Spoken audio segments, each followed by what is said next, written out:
So we've watched 2 days of practice. I'm Stephen Means. That's Andrew Gillis. 2 days of practice for Ohio State as they continue to prepare for the 2024 regular season. If you get the text 614-350-3315, we've been sending out some good stuff. 2-week free trial. $3.99 after that. That will get you through the first 2 weeks of fall camp. Andrew, 2 full practices, so we've gotten to see everything.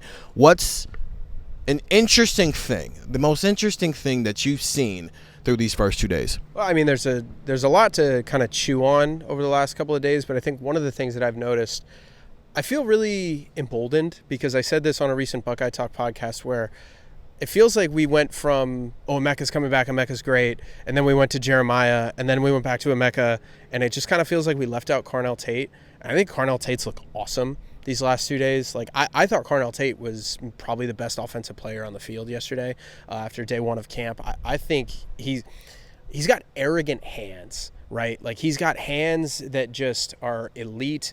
I think Ryan Day shouted this out, I believe.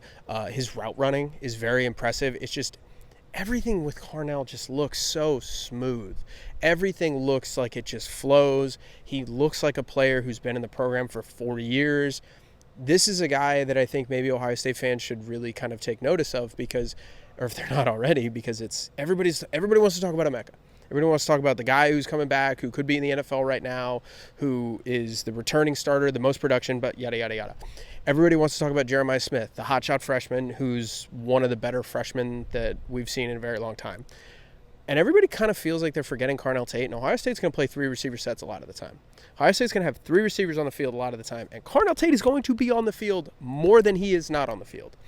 He's looked awesome to me, and having Carnell Tate be awesome really, really, I think, just elevates this offense to another level because you knew Emeka was going to be great.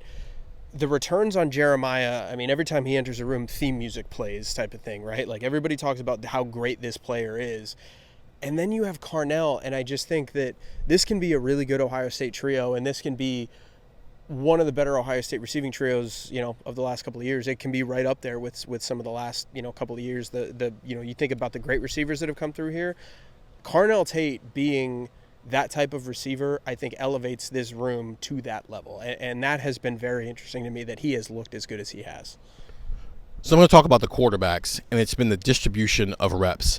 Ryan Day said at Big Ten Media Days that they were just going to roll guys, not really worried about who was working with what group right now, at least through the first 4 practices, acclimation period, so they put the pads on. And that's been true. They have been doing that. When you see the 7-on-7 periods, what will happen is there's an order. Devin Brown goes first. Will Howard goes second. Julian Sand goes third, which is notable because he was going fourth in the spring. So it seems like he's already jumped one quarterback in the hierarchy since he's been here.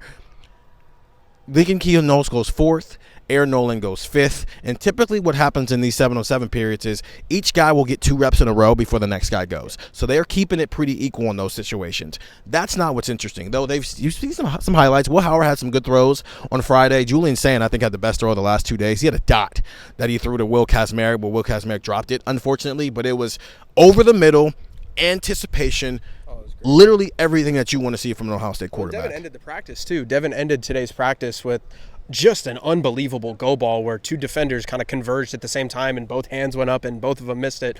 And I forget who that touchdown pass went to, but it ended the practice on a ridiculously good note for Ohio State's offense. So, yeah, Devin Brown has had some really good moments, too. It was to Bryson Rogers for about 60-plus yards, and then Bryson Rogers dunked the ball through the goalpost. So, yeah, exclamation point. But I think the notable thing about the quarterback in terms of the plan of Ryan Day, he said it, ideally a week to 10 days is when he wants to name a starting quarterback. Is that going to happen?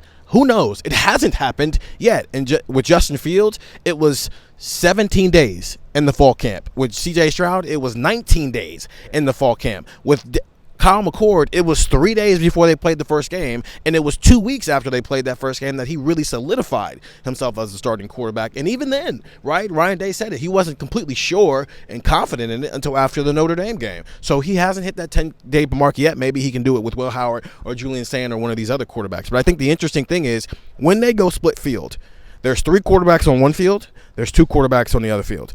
It's Will Howard and Julian Sand together, and then it's Devin Brown, Lincoln Keel-Knowles, and Aaron Nolan together. And why is that interesting? It's because the 2 guys on one field are getting more reps individually as the 3 guys who have to share the reps on another field. And they're typically in front of Chip Kelly when they're doing it. And I think if it's because Will Howard is starting to separate at all, or he's starting to show you some things that maybe he's ready to separate in the next couple of weeks here. Plus, Julian Sand keeps flashing his upside. He's doing some things out here that make him look a little bit better. He look more advanced than like most normal freshmen are, not just with the arm talent, but also how he's handling things at the line of scrimmage and whatnot. But I think this is heading in a direction where by the end of the year, Will Howard's your starting quarterback and Julian Sand is your backup. And we've talked about this, Andrew.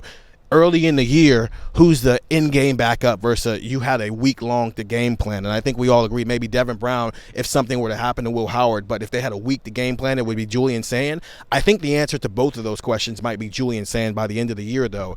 And it's a small thing. It's not everything, but it does matter that in a situation where you're rolling guys, 2 guys only have to share with each other, and 3 guys have to share with that one extra person. Well, it's also, I think it's clearly a test, too. I think it's clearly runway for Julian Sand because, Stephen, like you were saying, like when they do 7-on-7, it's, you get 10 reps total per particular drill, and it's 2 for Will Howard. And then Devin Brown goes next, and it's 2 for Devin Brown. And then it's 2 for Julian Sand, and then 2 for Lincoln Keenholz. And you go down the line. I think this is also just letting him giving him the opportunity to prove what he can do, right? Because you don't want to say that you know what Devin Brown is at this point because he hasn't really played in a full-time game that really matters yet and kind of played the whole offense. But you've seen Devin Brown for a while. You haven't seen Julian Sand for very long, and I think it does make sense to give Julian Sand maybe more reps and just say, like, look, man, it's there if you want it. Like, if you want to be the backup quarterback, here you go. Go take the most of your reps that you're getting right now. We're going to talk with Chip Kelly next Tuesday about probably some of this plus more and the quarterback. So it'll be interesting to see what they have to say about that. Get the text 614-350-3315. 2-week free trial, $3.99 after that. And go. We're going to be talking about this more on Buckeye Talk. So go listen to Buckeye Talk wherever you find podcasts. See you.